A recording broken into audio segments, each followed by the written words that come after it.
رہ گیا معاملہ قاری صاحب کا، بغض کے ساتھ سینگ نہیں ہوتے ہیں۔ بغض کیا ہوتا ہے؟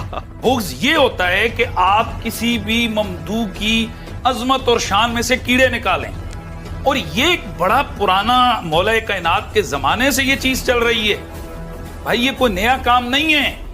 اس بغض کا کیا عالم ہوگا کہ مولا کائنات کے نام پر نام رکھنے والوں کے سر اڑائے جاتے تھے؟ اللہ اکبر۔ کیا یہ اسماء الرجال کی مستند اہل سنت کی کتابوں میں موجود نہیں ہے؟